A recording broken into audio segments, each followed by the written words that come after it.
বৰপেটা লোকসভা সমষ্টিৰ অন্তৰ্গত যিমানকেইটা বিধানসভা আছিলে সেই বিধানসভাকেইটা অসম গণ পৰিষদৰ পৰা সাংসদ অনিৰুদ্ধ চৌধুৰী আৰু ভাৰতীয় জনতা পাৰ্টীৰ পৰা মোক দায়িত্ব অৰ্পণ কৰিছিলে। এজিপি আৰু বিজেপিৰ বুজাবুজি বা মিত্ৰতা সুকলমে সম্পন্ন কৰাৰ কাৰণে যোৱাকালি আমি দুয়োটা দলৰ উপস্থিতিত বৰপেটাত এক সভাত দুয়োটা দলে সুস্থিৰভাৱে আমাৰ আসনবোৰ ভাগ বিতৰা কৰিছিলোঁ। আৰু তাত আমি যিহেতু বজালী যি সমষ্টি বা বজালী জিলাৰ বিষয়টো আমি সবিস্তাৰে যোৱাকালি আমি প্ৰকাশ কৰিব পৰা নাছিলোঁ, কাৰণ আমাৰ আলোচনা কিছু বাকী আছিলে। আৰু সেই আলোচনা আমাৰ যোৱাকালি আমাৰ কেন্দ্ৰীয় সমিতিৰ সাধাৰণ সম্পাদক ধৰ্মেশ্বৰ ৰয় আৰু বজালী বিধান পৰিষদৰ সভাপতি জিন্তু চৌধুৰী ডাঙৰীয়াৰ লগত আলোচনা মৰ্মে আমি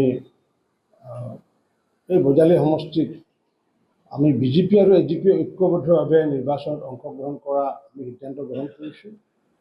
আৰু সেইটোৰ আধাৰত আমি অসম গণ পৰিষদ দলক জিলা পৰিষদ হিচাপে আমি দক্ষিণ পশ্চিম জিলা পৰিষদটো আমি তেওঁলোকক অৰ্পণ কৰিছোঁ। বিজেপিৰ সক্ৰিয় সহযোগত আমি সেই জিলা পৰিষদটো জয়ৰ বাবে আমি চেষ্টা চলাম। আৰু ইতিমধ্যে সেই কাম আমি আজিৰ পৰা আৰম্ভ কৰিছোঁ। আজি ৰাতিপুৱাৰ ভাগত গোপীনাথ পঞ্চায়তত আমি কেইবাটাও গাঁও চলোৱা অভিযানকে আদি কৰি হিতাধিকাৰীসকললৈ সম্পৰ্ক স্থাপন জনসভাকে আদি কৰি কেইবাটাও আমি গোপীনাথ পঞ্চায়তত আমি কাৰ্যসূচী অনুষ্ঠিত কৰিছোঁ। আজি বিয়লিৰ ভাগত আমি বালাপাৰাত তাৰ সমূহ ৰাইজ বিশিষ্ট ব্যক্তিসকলে এখন আমি সভা অনুষ্ঠিত কৰিছোঁ। আৰু সেই বিশিষ্ট ব্যক্তিসকলৰ সভাখনত খন্তেক পিছত মই আৰু ধৰ্মেশ্বৰ ৰায় আৰু জিন্তু চৌধুৰী উপস্থিত থাকিম। আৰু ঠিক তেনেকুৱাকৈ এজিপিক আমি এইটো প্ৰদান কৰাৰ পিছত দক্ষিণ পশ্চিম বজালী প্ৰদান কৰাৰ পিছত আমি ভাৰতীয় জনতা পাৰ্টী জিলা পৰিষদত উত্তৰ বজালী, আমাৰ মধ্য বজালী আৰু দক্ষিণ বজালী এই তিনিটা সমষ্টিত ভাৰতীয় জনতা পাৰ্টীয়ে অসম গণ পৰিষদৰ সহযোগত তাত অংশগ্ৰহণ কৰিব। আৰু যি আমি আঞ্চলিক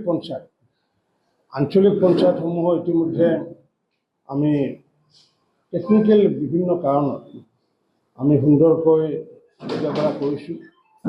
আৰু সেইটোৰ আধাৰত যিহেতু দক্ষিণ বজালী যিহেতু জিলা পৰিষদৰ অন্তৰ্গত তাৰ যি 4টা গাঁও পঞ্চায়ত বা এপি, এই এপি এইকেইটা হৈছে গোপীনাথ, লগতে বালাপাৰা, সৰুবাহা আৰু হাথিনাপুৰ।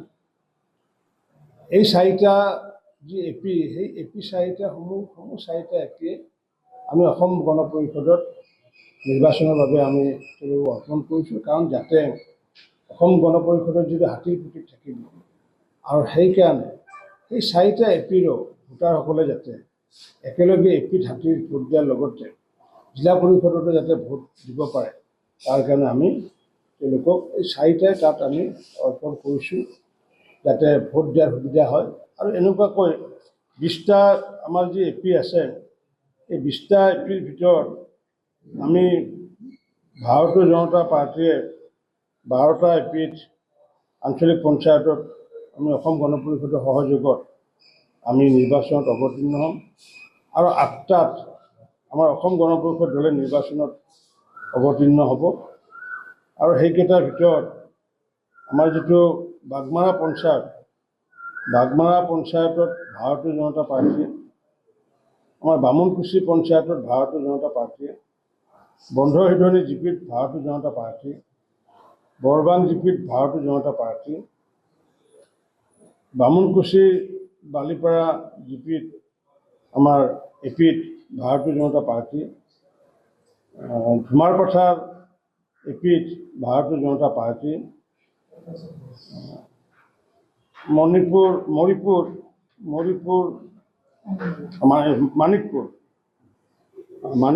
আমাৰ ভাৰতীয় জনতা পাৰ্টী, মগুৰীয়া বামাখাটাত ভাৰতীয় জনতা পাৰ্টী,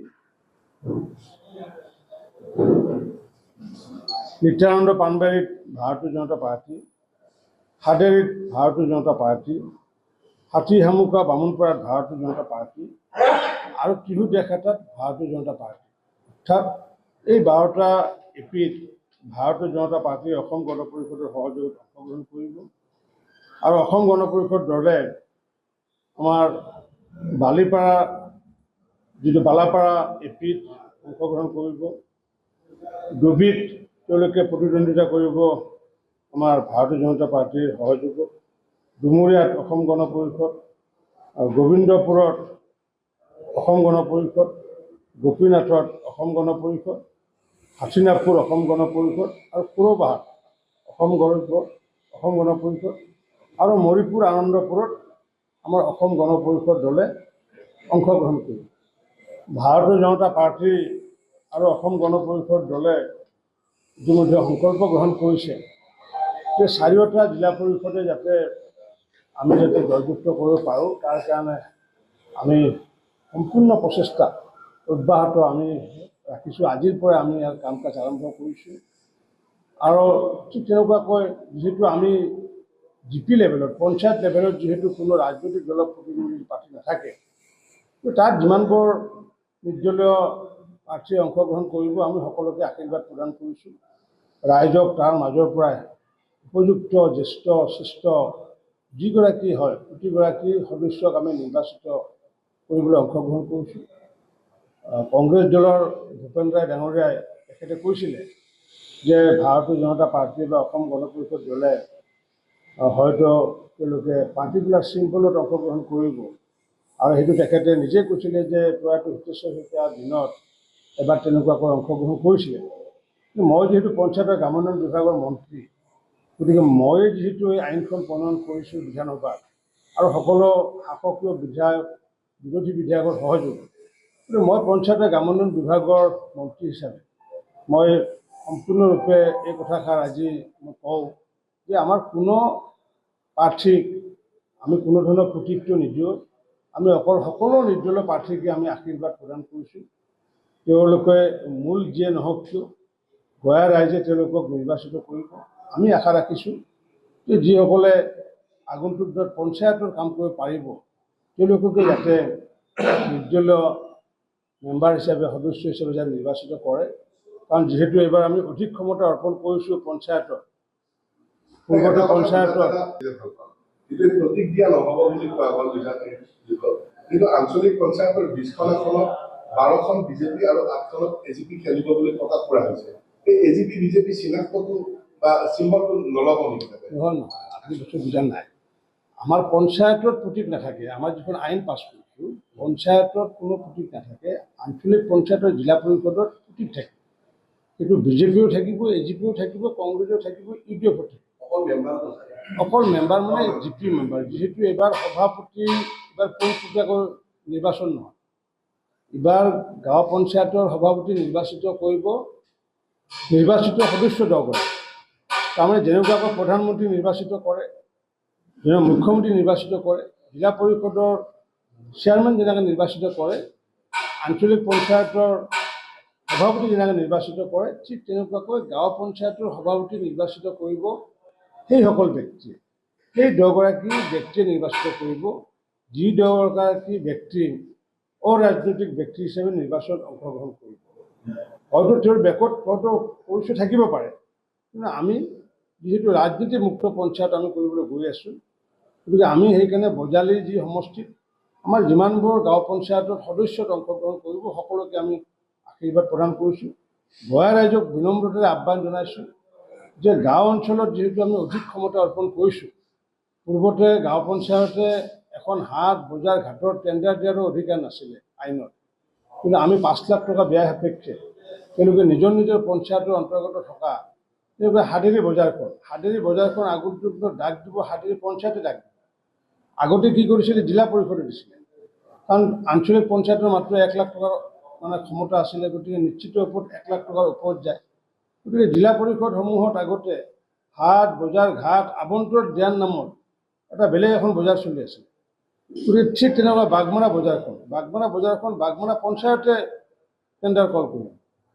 ঠিক তেনেকুৱাকৈ অন্য যিমান অসমত বজাৰ আছে, বজাৰসমূহ তাৰে গাঁও পঞ্চায়তৰ যদিহে 5 লাখৰ ভিতৰত হয়, 5 লাখৰ ওপৰত যদি হয় তেতিয়াহ'লে আঞ্চলিক পঞ্চায়ত মানে ব্লকে কৰিব 5 লাখৰ পৰা 10 লাখ, আৰু 10 লাখৰ ওপৰ হ'লে জিলা পৰিষদে কৰিব।